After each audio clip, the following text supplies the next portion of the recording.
Welcome to this week's Parsha Shiur, Parsha Tetzaveh, a slightly shorter Shiur, given that Baruch Hashem we've got recordings on Parsha Zocher, on the contemporary halacha, muddled Mishleach, Monos, in light of Purim, and also a beautiful Purim Shiur. So this week's Parsha will be slightly shorter, but will make up for it in the quality of the idea, something exceptional. I saw in the writings of Rabbi Benjamin Yudin. Benjamin Yudin is a very well-known American Rav, and he's got a sefer on Parsha, and occasionally I dip into it, and I'm fortunate enough to have dipped into it this week because he says something magnificent, which I'm looking forward to share with you. Parsha's Tetzaveh, of course, deals with their Big Day Kahuna. The Pasuk says, "V'asiso Big Day Kodesh la'Aaron ochicha l'chavod u'lesifares." That's the main theme of this week's Sedra. Now, 3 questions we're going to ask. Number 1, the Kruvim. Of course, last week's Sedra, do not the Kruvim violate the second of the Aseres Hadibros, not to make a graven image? In the Kodesh Kedoshim itself, you've got, L'chora, presumably you've got a graven image, you've got a picture of a cherub, of a childlike, angelic image on top of the Aron HaKodesh. Doesn't that violate the Pasuk in Parshas Yisro, the second of the Aseres Hadibros, Lo Sase L'cho Pesel? Second question. How were the Kruvim set up? The Pasuk says, again in last week's Sedra, V'asiso Shnaim Kruvim. It's the third box on the page. If you're listening online, please email me at j.golker@gmail.com. V'aso kruv echad mikotzim mizeh, kruv echad mikotzim mizeh.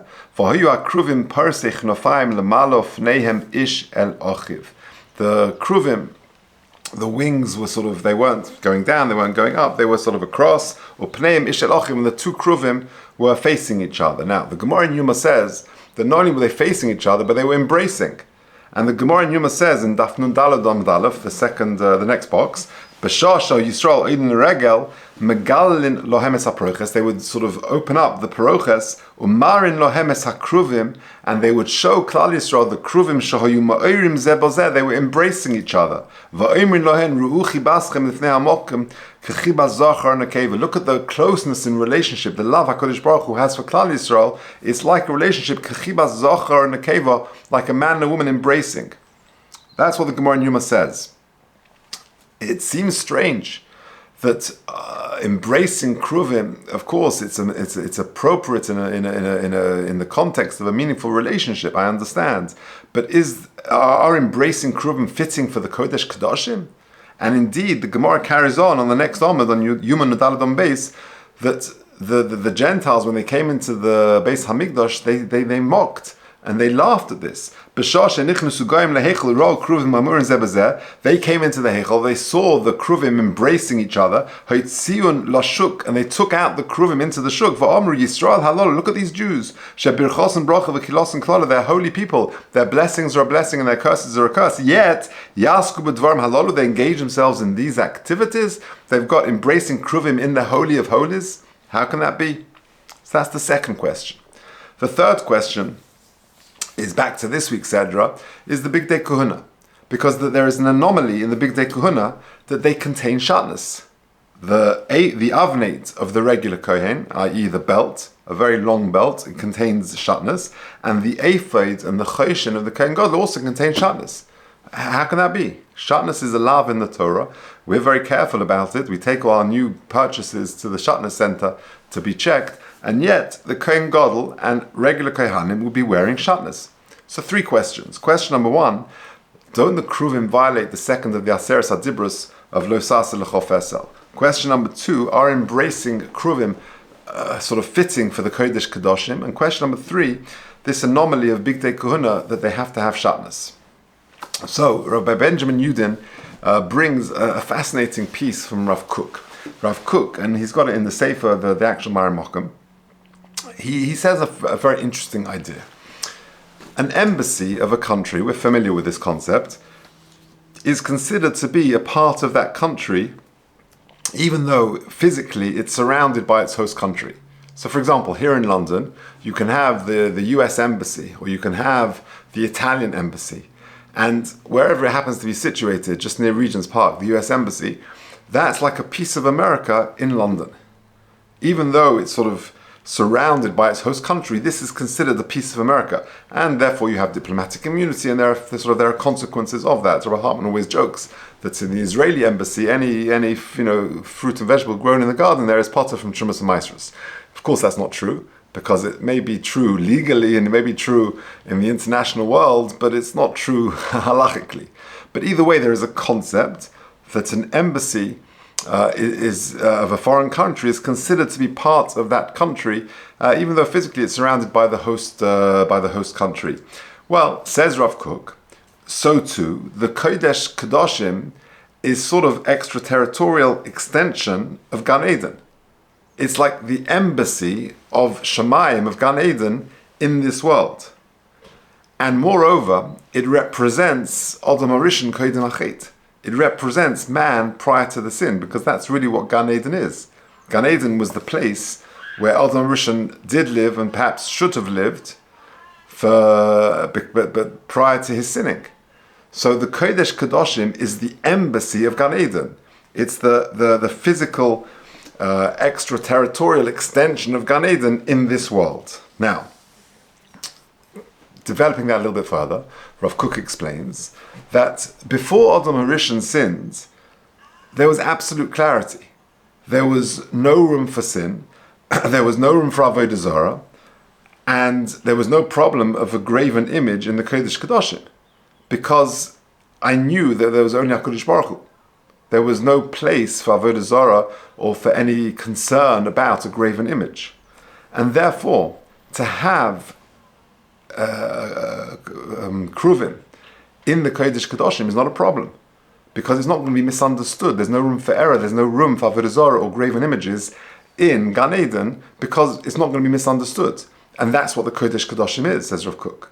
And therefore, so too, embracing kruvim. Before Adam Harishon sinned, there was no shame felt at all. The pasuk says before the Chet, "Vayu shneim arumim ha'adam ve'ishtoi v'lo yisbashoshu," that prior to the sin, no shame was felt. There was absolute purity. So therefore, similarly, embracing kruvim is not a problem because we're in Gan Eden. There's no room for error there. There's no concern. There was no shame of that sort of thing. What about the shatnas? So this is fascinating. Why did the Torah stam prohibit shatnas? So we've discussed this in a separate shir on a previous occasion, but the Zohar traces it back to Cain and Hevel, to Cain and Abel.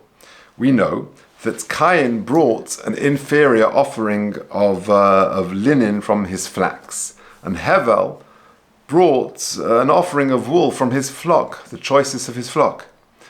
Cain's offering was rejected, and Hevel became jealous. And he became jealous of Hevel and killed him.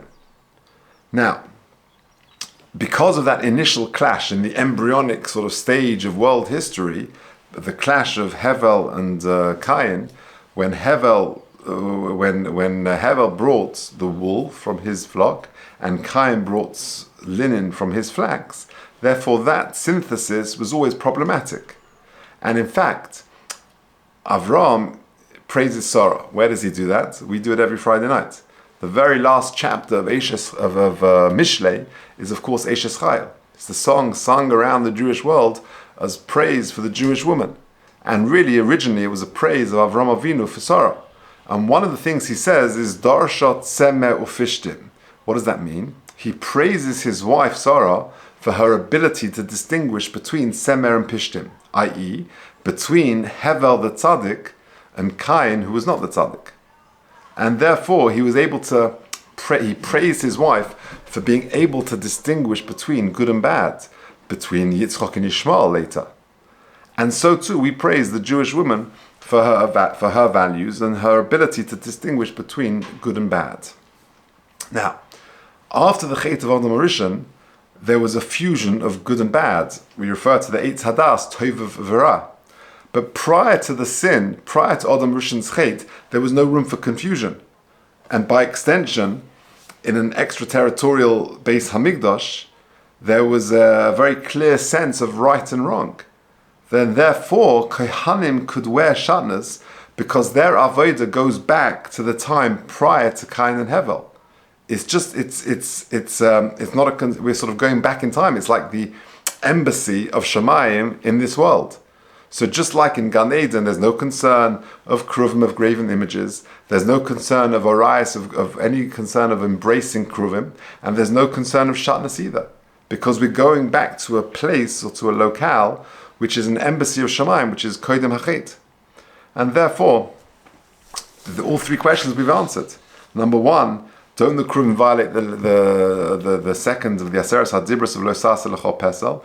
Are embracing kruvim befitting for Kodesh Kedoshim? What about shatnez? How come the Kohanim wear shatnez?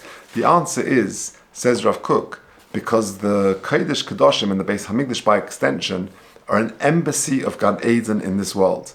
And therefore, none of these are concerns. Because in Gan Eden there is absolute clarity, there is clear demarcation between good and bad. The kruvim, there's no concern of avodah zarah, and therefore there's no issue of lo sasa l'chol fesel. And embracing, there's no concern of arayas or of anything improper with embracing kruvim in the kodesh kedoshim. And moreover, there's no concern of shatnez, because we're going back to a point of time koydem achet, before the whole sort of clash of Cain and Hevel. And really, by extension, that really the Jewish home, we try to some degree to be an extension of the Beis Hamikdash. That every Jewish home should have that holiness and that clarity to differentiate between good and bad. It's a magnificent idea, and certainly food for thought from this week's Parsha.